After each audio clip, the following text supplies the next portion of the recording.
Olá, Deus abençoe você. Hoje, sexta-feira, dia 25 de abril, oitava da Páscoa ainda.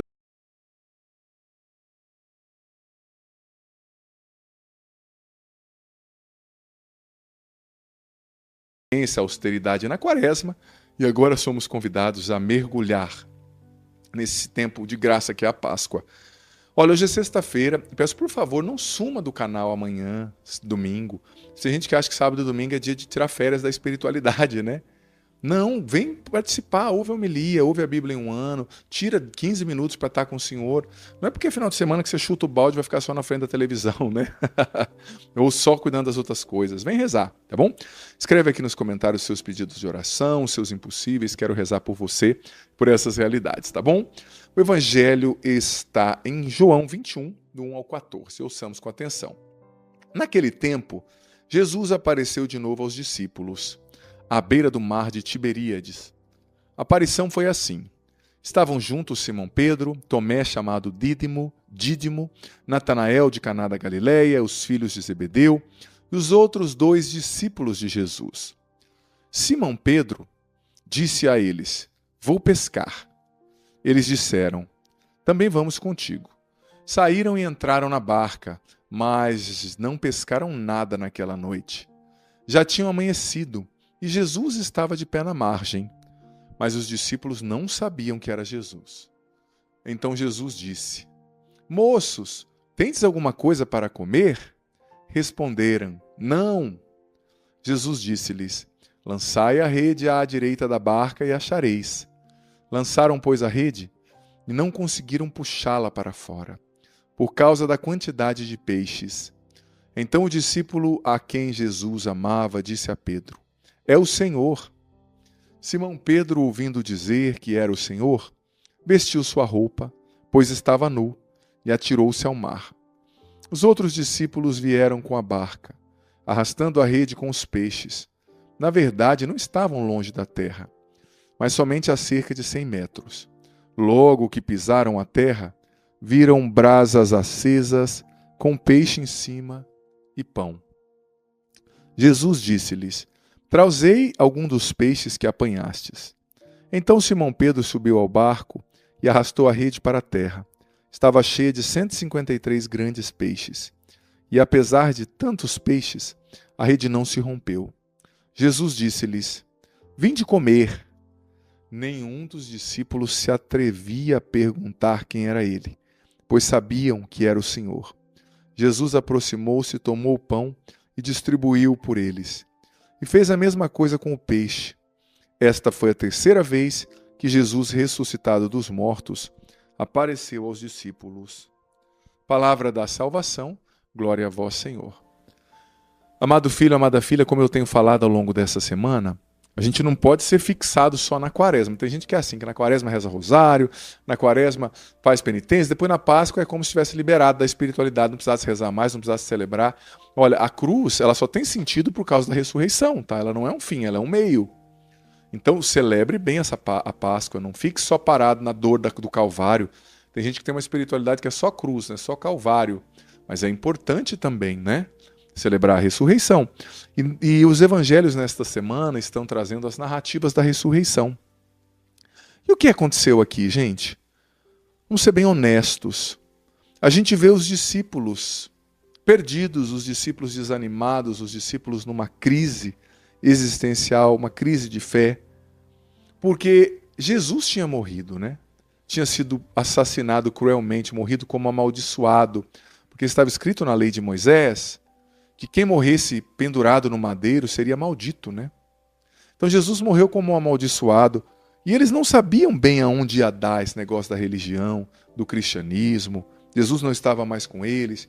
Então Pedro acabou dando um passo e voltando ao que lhe era confortável, a sua zona de conforto. Ele era antigamente um pescador, ele voltou a pescar. E como líder, os outros o seguiram. Mas você vê que são homens desesperançados assim. Eles entendem que eles não são mais pescadores. Que nem eu sou padre, eu estou na Canção Nova há muitos anos. Quando eu vou para a casa dos meus pais, por exemplo, minha família, eu tenho momentos maravilhosos. Mas chega uma hora que eu entendo, eu não pertenço mais aqui, né? Eu não sou mais daqui, eu sou da Canção Nova, eu sou de Deus, eu sou da igreja. Porque uma vocação, os anos que eu estou aqui, mudam a minha alma, imprimem um caráter na minha alma, sabe? Me mudam de dentro para fora. Então aqueles homens, eles estavam tentando encontrar o que vai ser de nós agora? O que nós vamos fazer? Sabe? E Pedro decepcionado consigo mesmo, porque ele tinha negado Jesus 3 vezes, e também essas coisas se espalharam, com certeza, você sabe que coisa ruim se espalha. Todo mundo comentando, Pedro, rapaz, você viu, Pedro negou. Judas se matou, olha quanta desgraça, Jesus morre, Judas se mata, Pedro, que era o apóstolo dos apóstolos, nega. Então eles estavam tentando se encontrar, eles estavam numa profunda crise. Como muitos de nós, às vezes, vivemos crises. É natural. Crises de fé, crise no casamento, crise com relação às certezas que a gente tinha. Você já percebeu, o jovem ou adolescente, ele sabe tudo, ele tem tanta certeza, né? Ele sabe mais que todo mundo. Agora, à medida que você vai ficando velho, você vai diminuindo as certezas. Não é no sentido de fé que eu estou falando. Não, a gente sabe que Jesus é Deus, a gente sabe que Jesus é o Senhor, que o Espírito Santo e o Pai são, junto com o Filho, né, na Trindade de Deus. Não é nesse sentido, mas no sentido que você vai vendo que você não sabe tudo. Você vai vendo que você não conhece tudo, que você tem que ter humildade porque tem coisas que você não sabe, que você está sempre aprendendo, né? Então nós vamos vivendo crises, né, na vida. Envelhecer é uma crise, uma doença. Ter que reconstruir a vida depois do término de um casamento, teu marido te abandonou. Ter que reconstruir a vida depois que seus filhos foram embora, você com a síndrome do ninho vazio. Ter que reconstruir a vida depois da morte de alguém. Ter perdido o emprego, ter mudado de lugar, de cidade, estar em um outro país. São crises que a gente vive. Às vezes, tem psicólogos que dizem que até a perda de um animal pode gerar uma crise psicológica e emocional numa pessoa, né? Então, nós também vivemos crises, como Pedro viveu, como os discípulos viveram. E é bom a gente entender a nossa fé nessa perspectiva de humanidade. Não é uma fé para anjos, é uma fé para seres humanos, como eu e você. Que temos bons momentos, que temos maus momentos, que temos altos e baixos. Talvez você casou cheia de expectativa, esperando tanto do casamento do seu marido ou da sua esposa. Só que agora a ficha está caindo, você está vendo que ele é limitado, tem coisas que ele não vai mudar, que ela não vai mudar, que a vida não é fácil, que criar filho é difícil, que educar é desafiante, que pagar a conta não é fácil, são as crises. Mas a gente vê que nas crises, né, eles estavam em crise, Pedro, os discípulos, mas Jesus foi até eles, na crise deles. Entrou na realidade que eles estavam vivendo, no dia a dia, na realidade deles aqui. E Jesus, ele mesmo foi o sentido para aquela crise, foi a resposta que eles buscavam. Jesus estava ali os esperando, e quando eles encontraram Jesus, com certeza só de olharem e entenderem que era Jesus, o coração deles já entrou em paz e já foi confirmado na fé. Nossa, a gente precisa voltar à nossa missão. Então faz parte altos e baixos, quedas, crises, mas o Senhor sempre vem ao nosso encontro para nos confirmar e para dizer, prossiga a sua missão, levanta a cabeça, sacode a poeira, né? Recomeça. Talvez você caiu, você abandonou, você tem ficado tão irritada, tão irritado, sendo uma péssima esposa, um péssimo esposo, uma pessoa egoísta, uma pessoa mesquinha, que fica no celular, que troca a oração, sabe, pelo celular, pelas séries, pela TV, fica vendo essas séries cheias de impureza. Mas Jesus está visitando você e dizendo, volta para mim. Vem se encontrar comigo na confissão, na Eucaristia, na adoração. Me busque, eu quero te restaurar e te curar e confirmar sua fé. Eu sou o teu Deus, teu Senhor. Não permanecemos nas crises, não entreguemos os pontos, lutemos, vamos caminhar em direção ao Senhor. Deixar que Ele nos console, nos conforte e nos levante. Porque se a gente não busca a força em Deus, se a gente não permite Ele nos levantar, tudo vai perdendo sentido, sabe? E a gente vai ficando desanimado de um ponto que chega uma hora que é difícil recomeçar e levantar, né? Então tenha certeza que hoje o Senhor está levantando você, está visitando você. E quer dar um sentido a tudo que você está vivendo. Se deixe amar por Jesus. Ele está falando com você agora, é você mesmo. Joana, Francisca, Bárbara, Ivete, Dircilene, o Senhor está falando com você. Sabe, Sulamita, é você. E Ele está te dizendo, eu estou te visitando agora, aceite o meu amor. Deixemos o Senhor confirmar a nossa fé. O Senhor esteja convosco, Ele está no meio de nós, que desça sobre vós, sobre o vosso dia, a bênção do Deus Todo-Poderoso, Pai, Filho e Espírito Santo. Amém. Por favor, digita aqui agora, Jesus é o meu alicerce. Jesus é o meu alicerce. Frase de hoje, testemunho público de fé. E, por favor, escreva aqui nos comentários, nem que seja uma, 2 linhas, o que você entendeu desse evangelho, dessa reflexão, o que ficou forte para você. Isso é muito importante, tá? para te ajudar a internalizar essa palavra. E deixe sua curtida, seu joinha, seu like nesse vídeo, porque você me ajuda a evangelizar assim. Deus abençoe. Olá, Deus abençoe você. Hoje, quarta-feira da Semana Santa, 16 de abril. Muito feliz de ter você aqui. Por favor, escreva nos comentários seus pedidos de oração, as intenções, o nome das pessoas. Quero rezar por você, por todas essas realidades, tá bom? Lembrando que todos os dias às 6 da tarde eu rezo o terço aqui. Todos os dias ao meio-dia entra também o Projeto Bíblia em um ano. Eu estou lendo a Bíblia inteira em um ano aqui. Todos os dias meio-dia entra o vídeo no canal, né? Desde 1º de janeiro eu estou lendo até 31 de dezembro. Vem participar, vem estudar a Bíblia comigo. Estou lendo e explicando, está sendo bem legal. Evangelho em Mateus 26, do 14 ao 25. Naquele tempo, um dos 12 discípulos, chamado Judas Iscariotes, foi ter com os sumos sacerdotes e disse: "O que me dareis se vos entregar Jesus?" Combinaram então 30 moedas de prata. E daí em diante Judas procurava uma oportunidade para entregar Jesus. No primeiro dia da festa dos ázimos, os discípulos se aproximaram de Jesus e perguntaram: "Onde queres que façamos os preparativos para comer a Páscoa?" Jesus respondeu: "Ide à cidade, procurai certo homem e dizei-lhe: o mestre manda dizer: o meu tempo está próximo, vou celebrar a Páscoa em tua casa, junto com os meus discípulos." Os discípulos fizeram como Jesus mandou e prepararam a Páscoa. Ao cair da tarde, Jesus pôs-se à mesa com os 12 discípulos. Enquanto comiam, Jesus disse: "Em verdade eu vos digo, um de vós vai me trair." Eles ficaram muito tristes e, um por um, começaram a perguntar: "Senhor, será que sou eu?" Jesus respondeu: "Quem vai me trair é aquele que comigo põe a mão no prato. O Filho do Homem vai morrer, conforme diz a Escritura a respeito dele. Contudo, ai daquele que trair o Filho do Homem. Seria melhor que nunca tivesse nascido." Então Judas, o traidor, perguntou: "Mestre, serei eu?" Jesus lhe respondeu: "Tu o dizes." Palavra da salvação. Glória a vós, Senhor. Gente, hoje nós já estamos, quarta-feira da Semana Santa. Amanhã começa o Tríduo Pascal. Então, é muito importante, é pecado grave para nós católicos não irmos na missa, não participarmos do Tríduo Pascal, que é o tempo mais importante do ano para nós, liturgicamente falando, espiritualmente falando. Vá à missa do Lava-Pés amanhã à noite, a procissão da Santa Cruz, as funções da cruz na sexta, 3 da tarde. Faça jejum nessa sexta-feira santa. Participe da missa de Aleluia sábado à noite, na missa de Páscoa também no domingo. É importantíssimo, gente. Você vai descansar, se programe já para onde você estiver você participar. São missas de preceito e é o ponto mais forte do ano. Então a gente precisa participar, viu? Senão a gente vai estar em pecado grave. Então vamos lá, gente.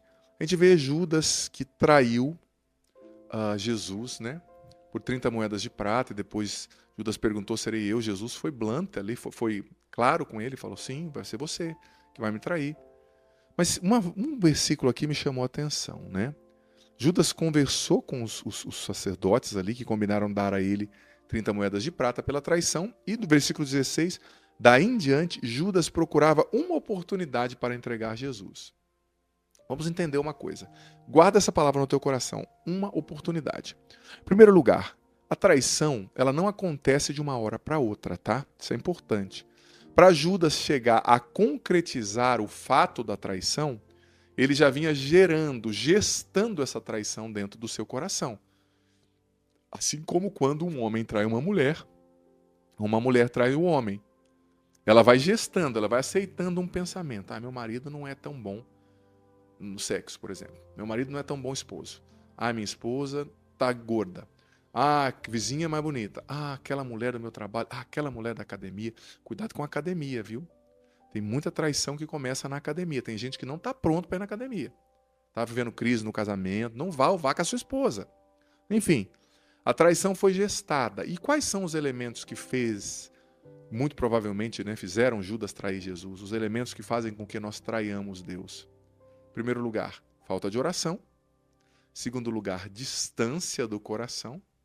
E terceiro lugar, indiferença. Esses são os 3 elementos que fazem uma traição de Jesus para com Jesus acontecer. Falta de oração. O cardeal Sará falava que quem deixou de rezar já começou a seguir o caminho de Judas Iscariotes. A traição vai ser questão de tempo. Vai acontecer. É só aparecer uma oportunidade. como aqui a palavra oportunidade. Judas já estava longe de Jesus, era só a oportunidade de aparecer que ele cairia. Então não deixe de rezar, porque senão você vai ser um Judas Iscariotes. Sem a oração, você vai cair, o seu pior vai te dominar. Mas também outra realidade que contribuiu ali, que fez Judas trair, que faz a gente trair Jesus, foi a distância do coração.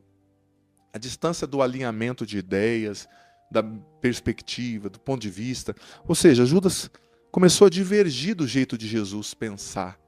Ele começou a divergir do jeito de Jesus raciocinar, da lógica, dos conceitos, dos valores de Jesus. Ele, não concordo com Jesus. Tem que amar o pobre? Não concordo, eu quero juntar dinheiro. Tem que ser despojado de tudo e carregar a cruz? Não concordo, eu quero comprar uma mansão. Ou seja, começou a afastar o coração dele do coração de Jesus. Isso acontece muito no matrimônio.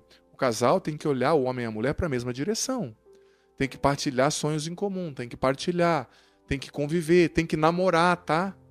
Porque, padre, é muita rotina, é filho. Ei, antes desses filhos acontecerem, antes desses filhos vem vocês, casal. O filho só existe por causa do casal. Então tem que ter tempo para namorar. Deixe seu filho com a sua sogra. Vai ter um momento junto, vai levar ela para jantar, pelo amor de Deus, para não falar só de problema, boleto, criança. Sabe?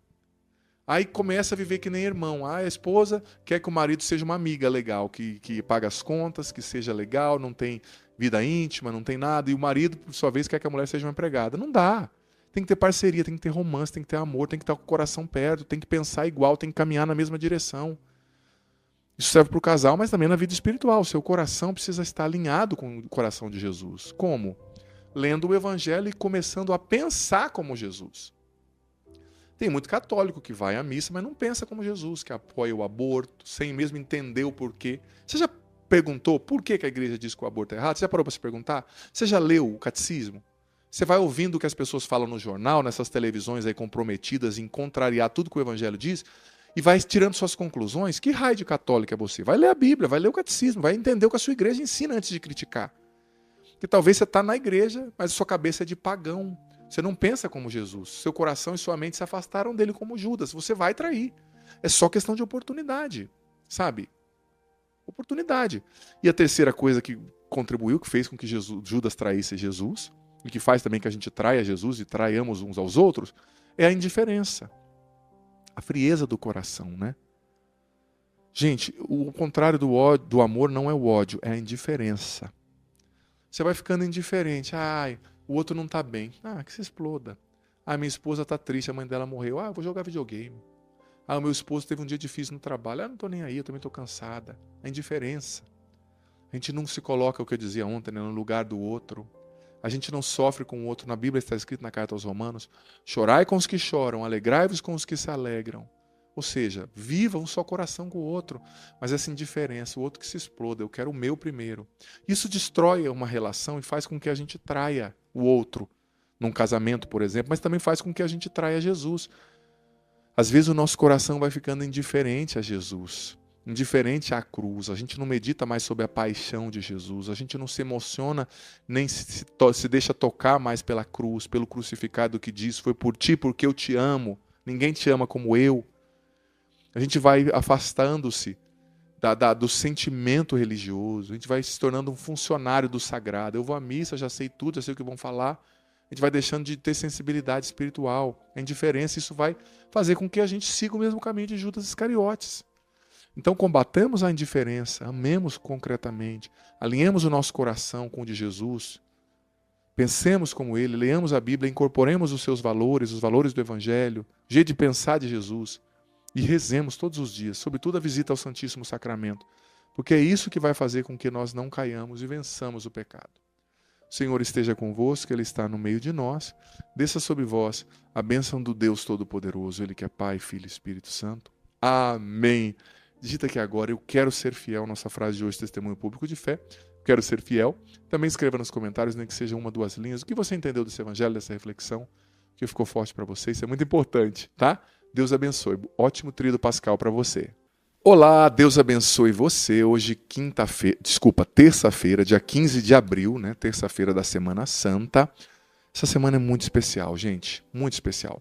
Hoje tem programa para ser feliz, de 8 às 9 da noite pela TV Canção Nova. Espero você. Eu também estou fazendo as lives todas as noites, de 9 às 10 da noite, 21 às 22 horas aqui no meu canal. É a última semana, vem participar, vem rezar. Se você não fez a quaresma inteira, faça o propósito de, nessa Semana Santa, participar comigo. Todos os dias às 21 horas, tá bom? É muito importante, muito, muito, muito importante mesmo, essa live, esse momento. E também quero que você escreva aqui nos comentários seus pedidos de oração, suas intenções, o nome das pessoas. Eu quero rezar por tudo isso.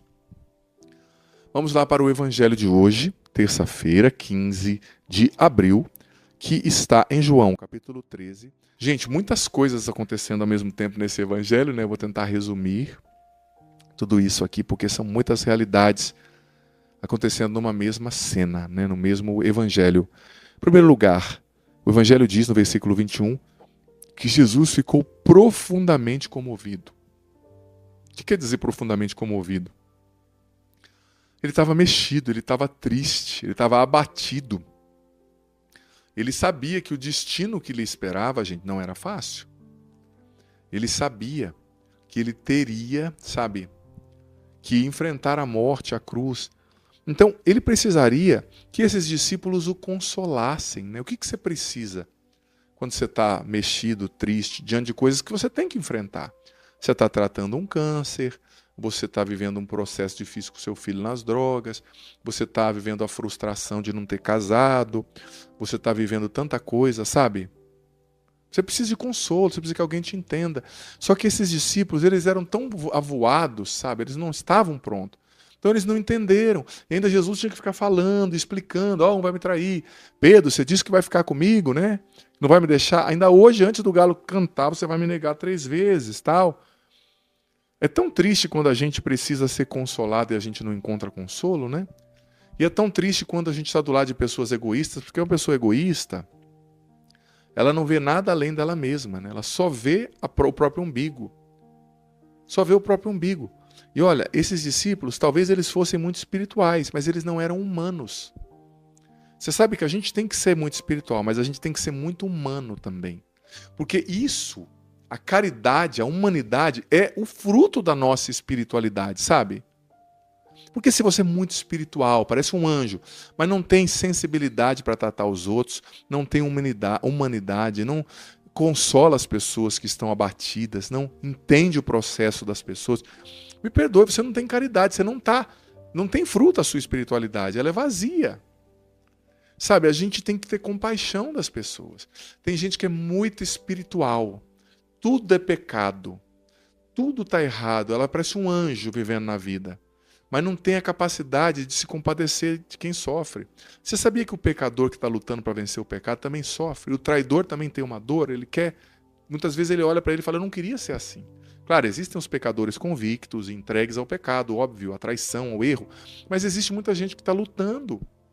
E às vezes por uma fraqueza, o jeito que ela foi criada, um trauma, um abuso na infância, a pessoa não conseguiu ainda vencer aquilo.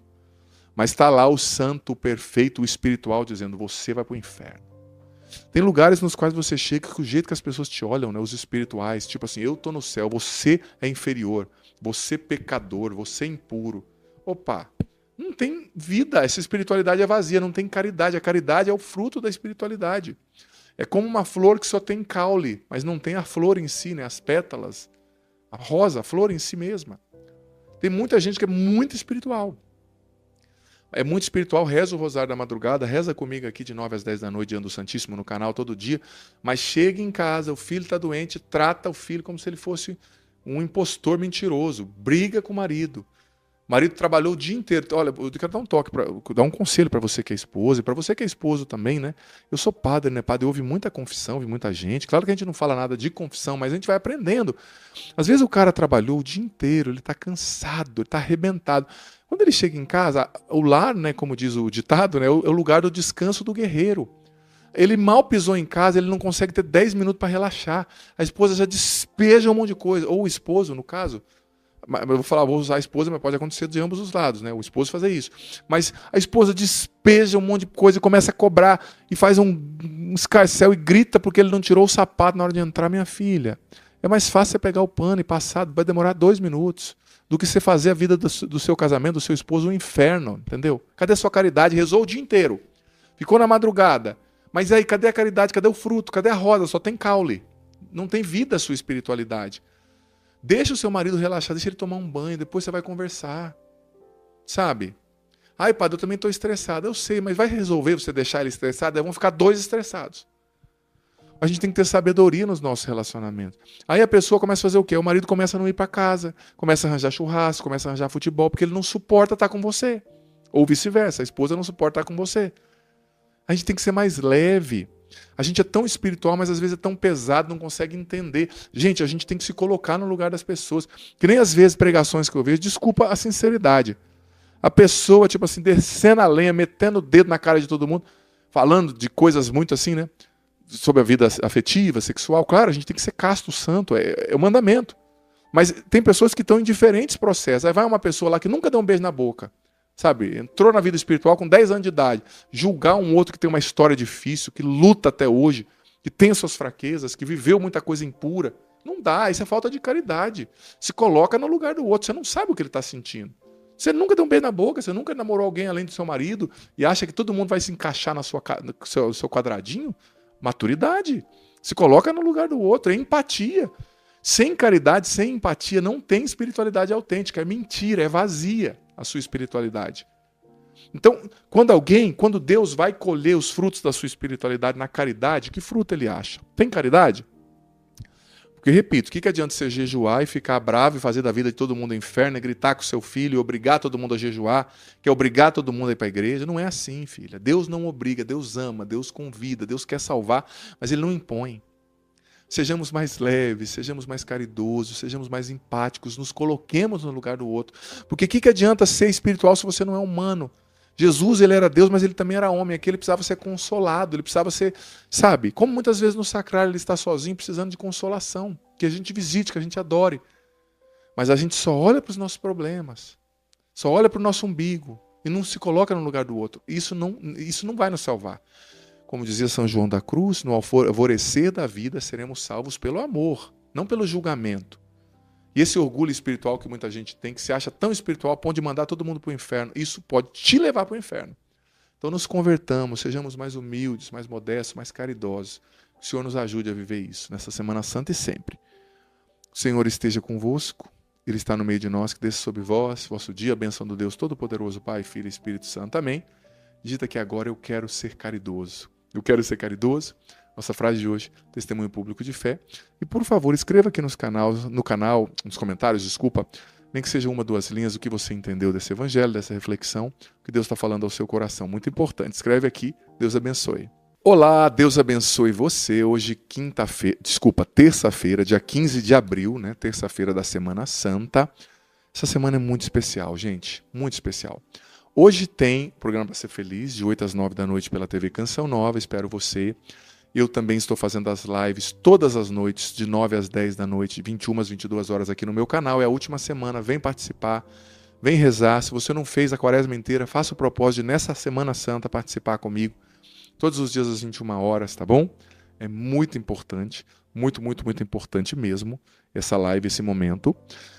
E também quero que você escreva aqui nos comentários seus pedidos de oração, suas intenções, o nome das pessoas. Eu quero rezar por tudo isso. Vamos lá para o evangelho de hoje, terça-feira, 15 de abril, que está em João. Gente, muitas coisas acontecendo ao mesmo tempo nesse evangelho, né? Eu vou tentar resumir tudo isso aqui, porque são muitas realidades acontecendo numa mesma cena, né? No mesmo evangelho. Em primeiro lugar, o evangelho diz no versículo 21 que Jesus ficou profundamente comovido. O que quer dizer profundamente comovido? Ele estava mexido, ele estava triste, ele estava abatido. Ele sabia que o destino que lhe esperava, gente, não era fácil. Ele sabia que ele teria, que enfrentar a morte, a cruz. Então, ele precisaria que esses discípulos o consolassem, né? O que você precisa quando você está mexido, triste, diante de coisas que você tem que enfrentar? Você está tratando um câncer, você está vivendo um processo difícil com seu filho nas drogas, você está vivendo a frustração de não ter casado, você está vivendo tanta coisa, sabe? Você precisa de consolo, você precisa que alguém te entenda. Só que esses discípulos, eles eram tão avoados, sabe? Eles não estavam prontos. Então eles não entenderam. E ainda Jesus tinha que ficar falando, explicando, um vai me trair. Pedro, você disse que vai ficar comigo, né? Não vai me deixar. Ainda hoje, antes do galo cantar, você vai me negar 3 vezes, tal. É tão triste quando a gente precisa ser consolado e a gente não encontra consolo, né? E é tão triste quando a gente está do lado de pessoas egoístas, porque uma pessoa egoísta, ela não vê nada além dela mesma, né? Ela só vê o próprio umbigo. Só vê o próprio umbigo. E olha, esses discípulos, talvez eles fossem muito espirituais, mas eles não eram humanos. Você sabe que a gente tem que ser muito espiritual, mas a gente tem que ser muito humano também. Porque isso, a caridade, a humanidade, é o fruto da nossa espiritualidade, sabe? Porque se você é muito espiritual, parece um anjo, mas não tem sensibilidade para tratar os outros, não tem humanidade, não consola as pessoas que estão abatidas, não entende o processo das pessoas, me perdoe, você não tem caridade, você não tem fruto a sua espiritualidade, ela é vazia. Sabe, a gente tem que ter compaixão das pessoas. Tem gente que é muito espiritual, tudo é pecado, tudo está errado, ela parece um anjo vivendo na vida, mas não tem a capacidade de se compadecer de quem sofre. Você sabia que o pecador que está lutando para vencer o pecado também sofre? O traidor também tem uma dor, ele quer... Muitas vezes ele olha para ele e fala, eu não queria ser assim. Claro, existem os pecadores convictos, entregues ao pecado, óbvio, à traição, ao erro, mas existe muita gente que está lutando. E às vezes por uma fraqueza, o jeito que ela foi criada, um trauma, um abuso na infância, a pessoa não conseguiu ainda vencer aquilo. Mas está lá o santo, o perfeito, o espiritual dizendo, você vai para o inferno. Tem lugares nos quais você chega que o jeito que as pessoas te olham, né, os espirituais, tipo assim, eu estou no céu, você é inferior, você é pecador, você é impuro. Opa, não tem vida, essa espiritualidade é vazia, não tem caridade. A caridade é o fruto da espiritualidade. É como uma flor que só tem caule, mas não tem a flor em si, né, as pétalas, a rosa, a flor em si mesma. Tem muita gente que é muito espiritual. É muito espiritual, reza o rosário da madrugada, reza comigo aqui de 9 às 10 da noite, diante do Santíssimo, no canal todo dia, mas chega em casa, o filho está doente, trata o filho como se ele fosse um impostor mentiroso, briga com o marido. O marido trabalhou o dia inteiro. Olha, eu quero dar um toque, dar um conselho para você que é esposa, e para você que é esposo também, né? Eu sou padre, né? Padre, eu ouvi muita confissão, ouvi muita gente. Claro que a gente não fala nada de confissão, mas a gente vai aprendendo. Às vezes o cara trabalhou o dia inteiro, ele está cansado, ele está arrebentado. Quando ele chega em casa, o lar, né, como diz o ditado, né, é o lugar do descanso do guerreiro. Ele mal pisou em casa, ele não consegue ter 10 minutos para relaxar. A esposa já despeja um monte de coisa, ou o esposo, no caso. Eu vou usar a esposa, mas pode acontecer de ambos os lados, né? O esposo fazer isso. Mas a esposa despeja um monte de coisa e começa a cobrar e faz um escarcéu e grita porque ele não tirou o sapato na hora de entrar, minha filha. É mais fácil você pegar o pano e passar, vai demorar 2 minutos, do que você fazer a vida do seu casamento, do seu esposo, um inferno, entendeu? Cadê a sua caridade? Rezou o dia inteiro. Ficou na madrugada. Mas aí, cadê a caridade? Cadê o fruto? Cadê a rosa? Só tem caule. Não tem vida a sua espiritualidade. Deixa o seu marido relaxar, deixa ele tomar um banho, depois você vai conversar. Sabe? Ai, padre, eu também estou estressado. Eu sei, mas vai resolver você deixar ele estressado? Aí vão ficar 2 estressados. A gente tem que ter sabedoria nos nossos relacionamentos. Aí a pessoa começa a fazer o quê? O marido começa a não ir para casa, começa a arranjar churrasco, começa a arranjar futebol, porque ele não suporta estar com você. Ou vice-versa, a esposa não suporta estar com você. A gente tem que ser mais leve. A gente é tão espiritual, mas às vezes é tão pesado, não consegue entender. Gente, a gente tem que se colocar no lugar das pessoas. Que nem às vezes pregações que eu vejo, desculpa a sinceridade. A pessoa, tipo assim, descendo a lenha, metendo o dedo na cara de todo mundo, falando de coisas muito assim, né? Sobre a vida afetiva, sexual. Claro, a gente tem que ser casto, santo, é o mandamento. Mas tem pessoas que estão em diferentes processos. Aí vai uma pessoa lá que nunca deu um beijo na boca, sabe? Entrou na vida espiritual com 10 anos de idade. Julgar um outro que tem uma história difícil, que luta até hoje, que tem suas fraquezas, que viveu muita coisa impura. Não dá, isso é falta de caridade. Se coloca no lugar do outro, você não sabe o que ele está sentindo. Você nunca deu um beijo na boca, você nunca namorou alguém além do seu marido e acha que todo mundo vai se encaixar no seu quadradinho? Maturidade. Se coloca no lugar do outro, é empatia. Sem caridade, sem empatia, não tem espiritualidade autêntica, é mentira, é vazia a sua espiritualidade. Então, quando Deus vai colher os frutos da sua espiritualidade na caridade, que fruto ele acha? Tem caridade? Porque, repito, o que adianta você jejuar e ficar bravo e fazer da vida de todo mundo um inferno, e gritar com seu filho, e obrigar todo mundo a jejuar, que é obrigar todo mundo a ir para a igreja? Não é assim, filha. Deus não obriga, Deus ama, Deus convida, Deus quer salvar, mas Ele não impõe. Sejamos mais leves, sejamos mais caridosos, sejamos mais empáticos, nos coloquemos no lugar do outro. Porque o que adianta ser espiritual se você não é humano? Jesus, ele era Deus, mas ele também era homem. Aqui ele precisava ser consolado, ele precisava ser, sabe? Como muitas vezes no sacrário ele está sozinho, precisando de consolação, que a gente visite, que a gente adore. Mas a gente só olha para os nossos problemas, só olha para o nosso umbigo e não se coloca no lugar do outro. Isso não vai nos salvar.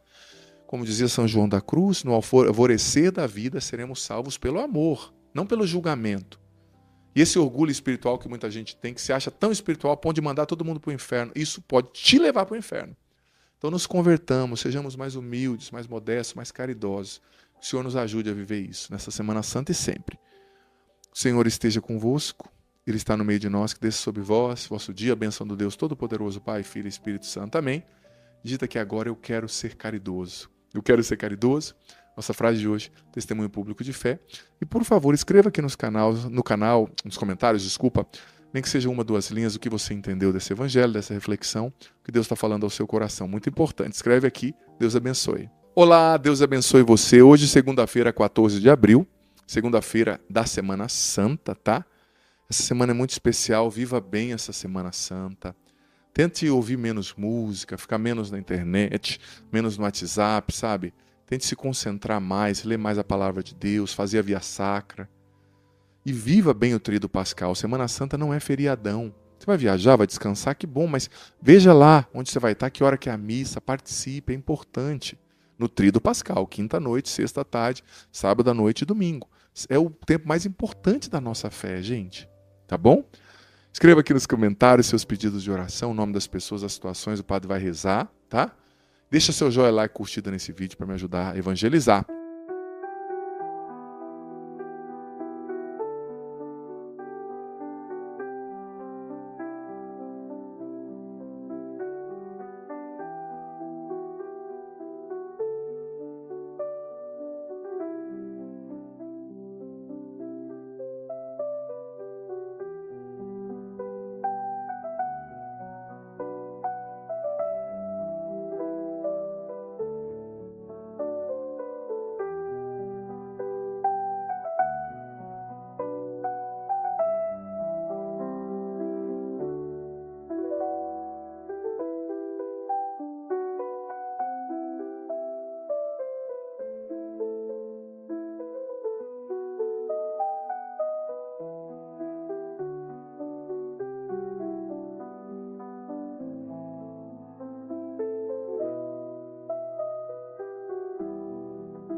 amado filho, amada filha, veja bem o gesto que Maria fez, né? Muito bonito. Jesus foi ali antes da sua paixão, antes de ir para Jerusalém, né? Só os seus últimos dias. Ele foi à casa dos seus amigos, Marta, Maria e Lázaro. Lázaro havia sido ressuscitado dos mortos. E Maria teve essa inspiração, foi lá. Lázaro não era uma pessoa paupérrima, pobre, né? Ele era um comerciante, tinha algum dinheiro. Então, com certeza, ela pegou o dinheiro da família, foi lá, comprou aquele perfume caríssimo, porque, gente, 300 moedas de prata naquela época era muito dinheiro, muito. E ungiu Jesus, né? Com aquele nardo puro, né? Que é um perfume, né? Ungiu os pés, enxugou com os cabelos. E você sabe que aquela mulher fez um gesto profético, que é lembrado, né, tem sido lembrado ao longo de todas as gerações. Mas é um gesto profético. Talvez ela não entendeu o que ela estivesse fazendo, sabe? Mas ela fez um gesto profético que seria lembrado por todas as gerações. Ela fez um gesto especial. E ela fez um gesto que foi um gesto de louvor a Deus. Sabe, de preparação espiritual para Jesus. Talvez Jesus precisava daquilo como um sinal para ele, porque foi um gesto de carinho, de amor, de afeto, de entrega, e ele enfrentar a cruz e a paixão. Você sabe que na nossa vida, filho, filha, muitas vezes Deus também nos inspira atos, gestos proféticos. E nós temos que ser, eu dizia isso no sábado e repito, dóceis ao Espírito Santo, atentos à voz de Deus, ao agir de Deus que nos inspira nas coisas mais simples. Tem coisas que a gente precisa fazer, que Deus quer usar de nós para fazer, para servir como sinal para muitos. Eu lembro certa vez que eu fui na casa da minha mãe, tinha um vizinho muito querido, que estava tratando uma doença, queria operar, mas ela relativamente jovem, não tinha perigo de morte. Mas eu senti de ir na casa dele, levei um terço para ele, dei uma bênção, fiz uma oração. Ele ficou tão feliz. Vim para cá, não deu um mês que eu estava aqui, minha mãe me mandou a notícia, olha, ele morreu na cirurgia. Que era simples, assim, não era uma sentença de morte, era uma doença, claro, séria, mas não era uma sentença de morte. Aí eu entendi, eu pensei comigo, olha, se eu não tivesse ido naquele dia na casa dele, claro, não é eu que o salvei, eu sei que eu não sou Jesus, mas foi importante um padre na casa dele, né? Talvez nunca um padre tivesse ido lá. Talvez ele sentiu Jesus indo, porque o padre, quando age, né, nos sacramentos, é Jesus que está agindo no sacerdote. Talvez para ele foi muito especial aquilo, sabe? Então foi um gesto profético da minha parte. Que bom que eu ouvi a voz de Deus, não deixei a preguiça falar mais alto. Estava passando jogo no dia, eu amo jogo. Quando eu estou descansando, eu gosto de assistir jogo, eu gosto de acompanhar, por exemplo, o campeonato Champions League, o campeonato europeu, né? Eu gosto de acompanhar de futebol. Estava passando jogo, mas eu deixei para ir lá. Lembro que eu levei meu sobrinho comigo. Para ele foi importante. Talvez foi uma porta para Deus entrar, para curar o coração dele de feridas que ele tinha vivido na sua vida com sacerdotes, com religião. Não sei. Eu não sei, mas foi um gesto profético. Eu estou dando esse exemplo, mas eu poderia dar muitos outros. Coisas que às vezes eu falei para as pessoas. Esses dias atrás eu recebi um testemunho muito curioso, muito bonito. Você vê como o Espírito Santo age. Eu estava no programa Sorrindo para a Vida pregando, veio esse testemunho lá, a Valdênia que leu os testemunhos, leu ao vivo e eu fiquei admirado porque eu não sabia. Estava pregando e eu senti assim de... dando um exemplo, eu falei, acho que era o nome da mulher, se não me engano, era Fabiana, Renata. Eu falei, você, Fabiana. Mas eu estava dando um exemplo, sabe? Claro, inspirado pelo Espírito Santo. Você está com medo de engravidar, mas Deus quer te dar uma criança. Se abra, é você. Falei assim. E tinha uma mulher vivendo essa situação, o Espírito Santo falou com ela e ela mandou o testemunho. 1 ano e meio, 2 anos depois, padre, aquela pessoa era eu. Eu engravidei. Tinha medo, mas eu me abri por causa daquela palavra de Deus que o Senhor trouxe, sem saber, né? Estou grávida e mandou a foto para o programa dela com a criança assistindo a televisão, né? A criança ia lá na frente do programa enquanto eu pregava. E eu fiquei emocionado. Falei, olha só, eu não sabia, mas Deus, através da televisão, Deus usa muito da Canção Nova. Se você souber os testemunhos que chegam para a gente, usa muito das redes sociais, né? Através aqui da televisão, da Canção Nova, Deus falou com aquela mulher e curou o coração daquela mulher e fez ela se abrir à vida, porque Deus tinha um propósito para ela. E ela estava fechada, talvez porque o primeiro parto, ela já tinha um filho, foi muito difícil. Talvez porque ela tinha trauma, talvez porque disseram para ela que ter muito filho era ruim. Talvez porque, sabe, estava com crise financeira, mas Deus queria dar. E ela disse também no testemunho de alguma forma, vou colocar com as minhas palavras, padre, junto com a criança veio a providência de Deus para a gente cuidar essa criança. Porque tem um investimento também, né? Cuidar desta criança, criar esta criança, né? Então, olha que coisa linda, foi um gesto profético. Talvez hoje Deus está te inspirando um gesto profético, como o de Maria aqui no Evangelho.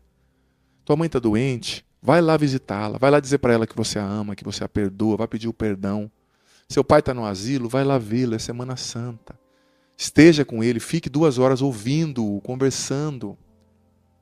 O seu filho, você está sentindo que ele precisa de mais afeto, que ele está arredio, que ele está rebelde, passe uma tarde com ele, leve-o para o shopping, leve-o para um passeio, compre alguma coisa para ele. Seu marido, você está vendo que seu marido já se queixou, olha, eu chego em casa cansado, você não me dá atenção. Você está sempre com dor de cabeça à noite. Está entendendo, né?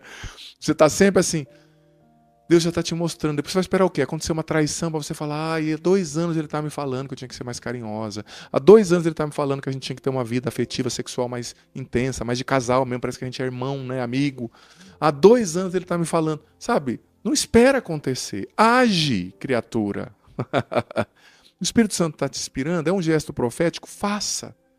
Porque esses gestos são Deus salvando pessoas, situações, de uma forma que a gente nem imagina, mas Deus quer usar da gente. Mas a gente precisa ser dócil, né? Se deixar conduzir pelo Espírito Santo. Talvez tenha uma pessoa que você precisa ajudar, que você precisa perdoar, uma cesta básica que você precisa comprar em Semana Santa. Não espere, vá ao encontro do outro. Que o Espírito Santo nos ajude, nos conduza nisso, nessa semana. O Senhor esteja convosco, Ele está no meio de nós, que desça sobre vós a bênção do Deus Todo-Poderoso, Pai, Filho e Espírito Santo. Amém? Escreve aqui agora, eu quero fazer o bem, nossa frase de hoje, testemunho público de fé. E escreve nos comentários, nem que seja 1 ou 2 linhas, o que você entendeu desse evangelho, dessa reflexão, o que ficou forte para você, tá bom? Uma ótima Semana Santa para ti. Olá, Deus abençoe você. Hoje, sábado, dia 12 de abril, gente, já estamos aí às vésperas da Semana Santa, né? Amanhã é domingo de Ramos.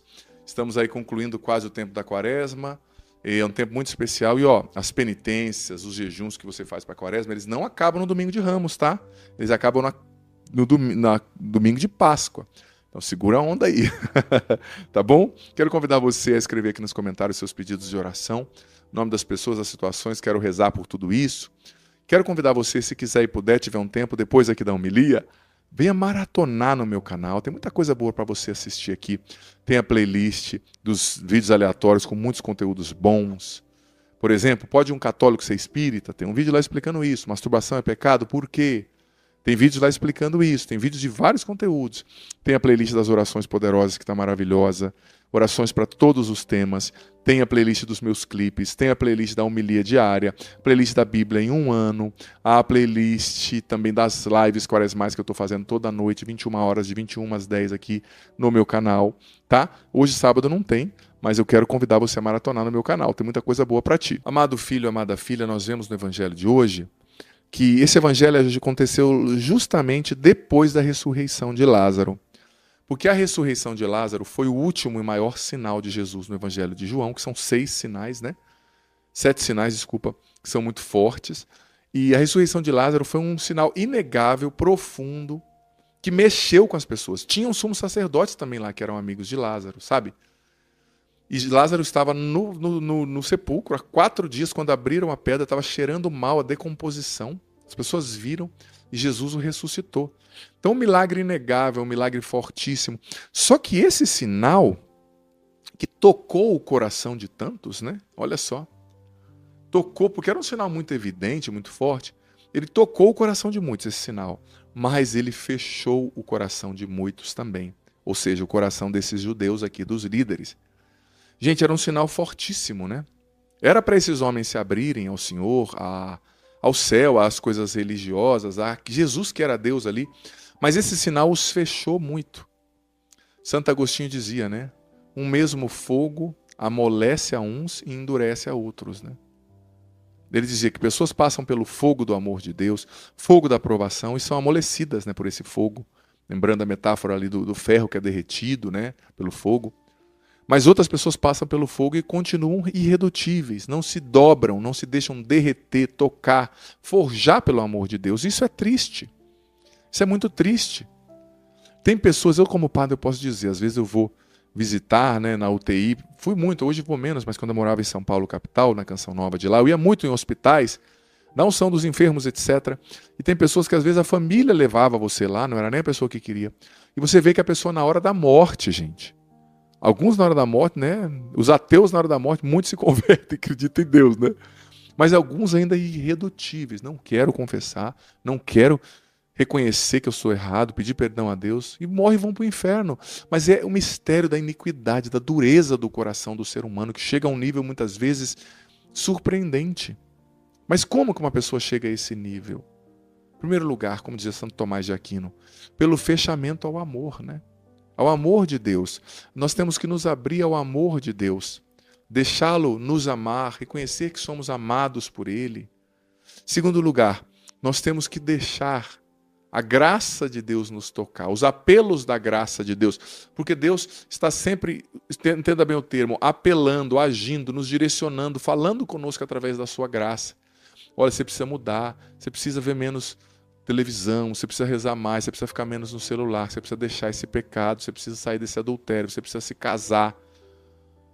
Muitas vezes, com a maturidade, com os anos que nós vamos vivendo, Deus também, com a sua graça, vai nos convencendo de coisas. E a gente tem que dar passos. A gente não pode deixar, sabe, essa obscuridade espiritual dominar a gente a ponto de fazer-nos tão fechados ao mistério de Deus, à ação de Deus, ao amor de Deus, como esses homens foram. Sabe, precisamos nos abrir a Deus, nos deixar tocar. Tem uma passagem, né, da carta aos Romanos na qual Paulo diz: deixai-vos reconciliar com Deus. Este é o tempo favorável, este é o dia da salvação. Nós estamos na quaresma, gente, amanhã é domingo de Ramos. Este é o tempo favorável, este é o dia da salvação. Agora é o momento de você perdoar aquela pessoa. Agora é o momento de você se confessar. Na Semana Santa tem mutirões de confissão nas paróquias. Agora é o momento de você sair desse adultério. Agora é o momento de você largar essa mágoa, deixar de falar mal dos outros, deixar de desviar dinheiro da empresa, deixar de ficar vendo tanta coisa ruim na internet, deixar de trair, deixar de odiar. Agora é o momento. Porque um abismo, como diz a própria Escritura, atrai outro abismo. De pequenas concessões, de pequenos pecadinhos, se faz um grande pecador, né? Uma pessoa, para chegar nesse nível de dureza, sabe, de coração, de fechamento, foram pequenas durezas, pequenos fechamentos à graça de Deus, gradativamente acumulados, que fizeram o coração se fechar dessa forma, à bondade de Deus, ao amor de Deus, à ação de Deus. E o contrário também é verdadeiro. Um santo é uma pessoa que vai se abrindo ao apelo da graça de Deus constantemente. Gente, eu olho para a minha vida. Quando eu era adolescente, eu usei droga há muito tempo, como eu já contei meu testemunho, fui perdido, quase morri. Mas então eu tive o meu encontro pessoal com Jesus Cristo, né? Num encontro da igreja, foi muito lindo, um encontro de jovens, foi muito forte. Ali eu fui tocado, transformado por Deus. E a partir daquela experiência, Deus foi me conduzindo com a graça dele. Eu senti que eu precisava rezar todo dia, eu comecei a rezar. Eu senti que eu precisava participar do grupo de jovens, eu comecei a participar. Depois eu senti que eu precisava mudar meus amigos. Deus foi me mostrando, foi me dando intuições, foi me convencendo. E eu abandonei os amigos antigos, porque senão eu tinha voltado a usar droga, sabe? Deus foi me convencendo que eu precisava conhecer mais a igreja. E eu comecei a ler a vida dos santos. Li primeiramente a história de Dom Bosco, depois de Santo Agostinho. E depois Deus foi me conduzindo, me fazendo sentir vontade de ser padre. Deus vai conduzindo a gente. A gente tem que ser dócil, né? Dócil ao Espírito Santo, como dizia o Padre Jonas Abib, nosso fundador na Canção Nova. E também o inimigo quer nos conduzir. Bebe mais um pouquinho. Não vai na missa, não. Não dá nada sair com aqueles amigos. Não dá nada dar um beijo numa outra mulher, se você é casado. Não dá nada dormir com uma outra mulher. Você vai sendo conduzido ao caminho do inferno ou ao caminho do céu. Você que escolhe. Os dois apelos estão na sua vida e estão dentro de você. Que o Senhor nos ilumine para que escolhamos o bem. O Senhor esteja convosco. Ele está no meio de nós, que desça sobre vós, sobre o vosso final de semana. A bênção do Deus Todo-Poderoso, Pai, Filho e Espírito Santo. Amém. Te convido agora, amado filho, amada filha, a escrever aqui nos comentários: eu quero seguir Jesus. Eu quero seguir Jesus. Nossa frase de hoje, testemunho público de fé, é muito importante. Quem chega aqui e ouve, lê essa frase, já vai ter um resumo do que a gente estudou, do que a gente aprendeu aqui, sabe? Já vai ser tocado por Jesus através disso. E escreve também nos comentários, nem que seja uma, duas linhas, o que você entendeu desse evangelho, dessa reflexão, que ficou forte para você também, muito importante. Deus abençoe. Olá, Deus abençoe você. Hoje, dia 17 de abril, quinta-feira santa, começamos o Tríduo Pascal, não é? Hoje o padre já vai ler o evangelho da celebração do Lava-Pés à noite. É importantíssimo você participar, viu? Na sua paróquia, você fazer parte desse tríduo. São missas de preceito. É muito importante, muito especial. Escreve aqui nos comentários seus pedidos de oração, suas intenções. Eu quero rezar por tudo isso, por você, pela sua família. Lembrando que nós estamos tendo, né, a nossa quaresma, todas as noites de 21 às 22 horas aqui no meu canal, estou rezando diante do Santíssimo. Convido você a vir participar, vir rezar comigo, tá? É muito especial, é muito forte, é a nossa penitência quaresmal. Você que está fazendo, seja fiel até o fim. Se você também quiser começar essa semana nesse tríduo, vem rezar hoje às 21 horas. Hoje no Lava-Pés e também na celebração nós teremos a noite da instituição da Eucaristia, começando hoje o Tríduo Pascal. É missa de preceito, precisamos ir, viu, gente? Não é feriadão prolongado Semana Santa, tá?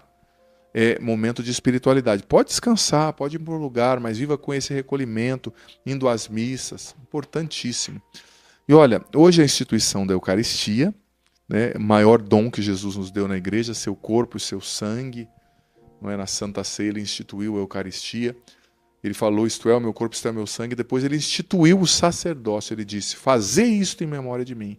Que existam, que hajam homens para fazer o que eu fiz da mesma forma e continuar perpetuando esse meu sacrifício através da missa, consagrando o pão e o vinho para que se tornem meu corpo, para que se tornem meu sangue, né? Muito importante. Mas Jesus também, a gente chama também, além de instituição da Eucaristia, a gente chama de missa do Lava-Pés, né? Porque Jesus também deu um exemplo profundo de humildade. Enquanto os soberanos, os líderes da época, né, esmagavam os seus subalternos, exigiam impostos e, enfim, queriam poder. As pessoas querem poder, né, gente? Infelizmente, naquela época e hoje também. As pessoas querem fama, elas querem estar perto de quem tem muito seguidor, elas querem sempre estar perto de quem é famoso, elas querem poder sobre os outros para serem valorizadas. Às vezes tem um trauma, um sentimento de inferioridade e lida com isso buscando poder, buscando se mostrar superior, né? Enquanto os homens, as pessoas nesse mundo fazem isso, Jesus segue o caminho inverso, né? Ele, pelo contrário, ele busca o serviço, né? Ele busca servir. E servir de coração. Servir de alma, tua alma, sabe? Servir os mais simples. Ele lavou os pés, né? E naquela época, esse ato de lavar os pés era um ato reservado aos escravos, né? Quando alguém chegava na casa, o escravo tinha que ir lá e lavar o pé do patrão, do rico, né? Então Jesus está dizendo, vocês viram eu ressuscitando os mortos. Jesus está dizendo, vocês viram eu curando, eu tendo multidões me seguindo, eu tenho milhares de seguidores nas redes sociais. Se fosse hoje. Mas vocês viram que a minha autoridade, vocês veem que a minha autoridade ela é serviço, ela não é poder. Porque no fundo, a autoridade, gente, ela é um serviço, ela não é um poder. Eu fui autoridade muitas vezes aqui na Canção Nova, por exemplo, responsável da Canção Nova em São Paulo, hoje também trabalho na formação dos padres aqui, né? Nível local, em Cachoeira Paulista. Mas eu entendo que a autoridade ela é um serviço. É você servir aquelas pessoas, não é você se sobressair, e é mesmo, se você for ver, sabe? Porque você tem que estar à disposição, você tem que dar o seu melhor, você tem que zelar por aquela realidade, por aquelas pessoas, né? A autoridade ela é um serviço. E nós precisamos aprender o caminho da humildade, o caminho do serviço, porque só assim nós seguiremos Jesus de verdade, né?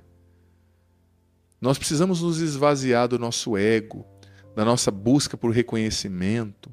Tem gente que é assim, se o outro não reconhece, não elogia, a pessoa surta. Você não está fazendo por Deus? O padre não viu, não elogiou.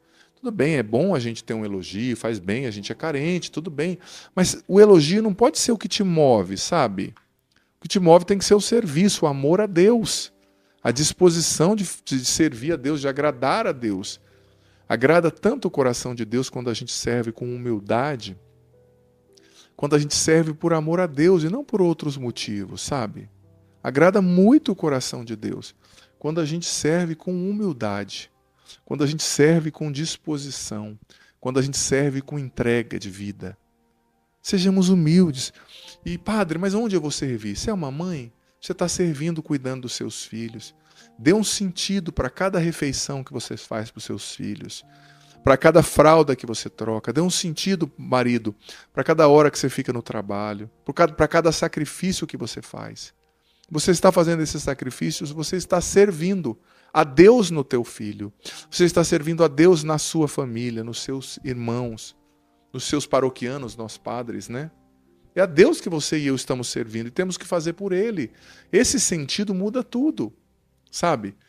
Só que nós não podemos ficar reclamando dos sacrifícios. A sua vocação, a minha vocação engloba sacrifícios. Talvez você mora aí na roça, você tem que cuidar dessa fazenda, você tem que fazer uma coisa que é difícil para você, mas faça por amor e faça servindo a Deus nessa situação. Tem uma palavra da carta aos Filipenses que diz assim: tudo que fizerdes, fazei-o como para o Senhor e não para os homens. Você está cuidando desse gado, você está educando essas crianças, é uma professora, você é um motorista, faça tudo bem feito por Deus e para Deus. E sacrifique-se pela sua família, porque nela você está servindo a Deus, você está lavando os pés de Jesus, né? Que o Senhor nos ajude a amar a Eucaristia e a sermos humildes e servidores. O Senhor esteja convosco, Ele está no meio de nós. Desça sobre vós, sobre o vosso tríduo pascal, a bênção do Deus Todo-Poderoso, Pai, Filho e Espírito Santo. Amém. Digita aqui agora: a Eucaristia é o meu maior tesouro. A Eucaristia é o meu maior tesouro. Nossa frase de hoje, testemunho público de fé.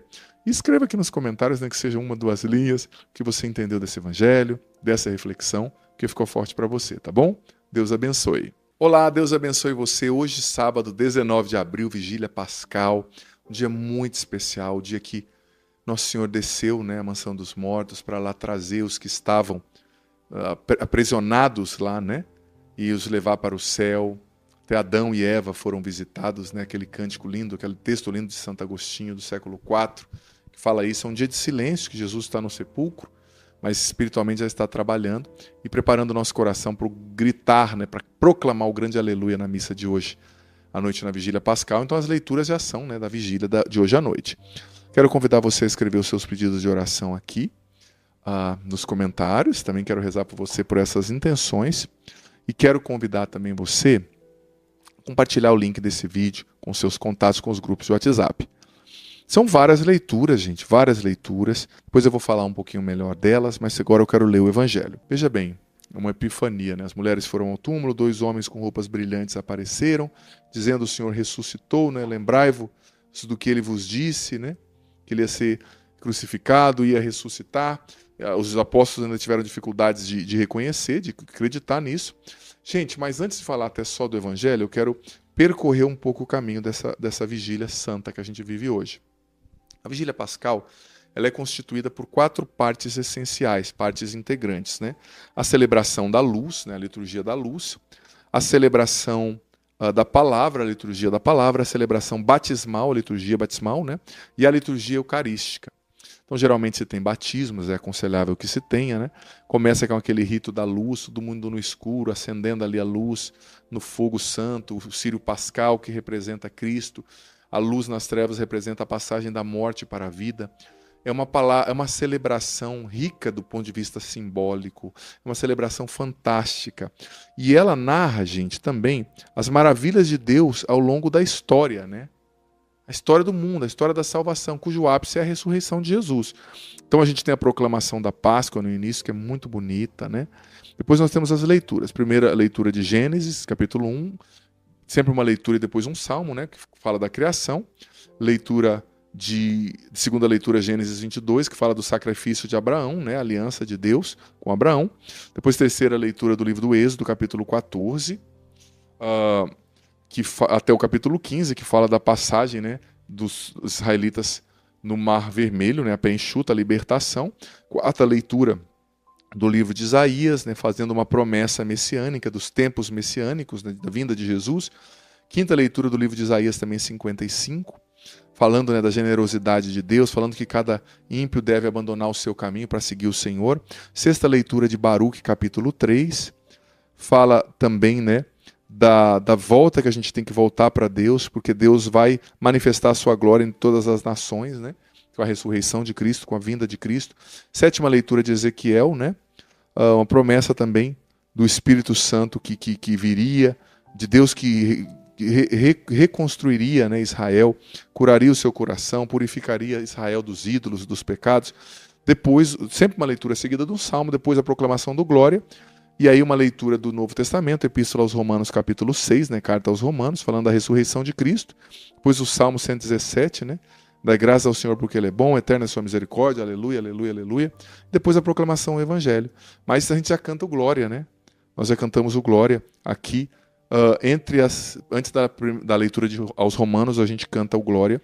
E essa leitura fantástica do Evangelho, falando da ressurreição de Cristo. Gente, a nossa fé não é uma fé narcisista, não é uma fé fixada na cruz, não é uma fé fixada no sofrimento, não, não.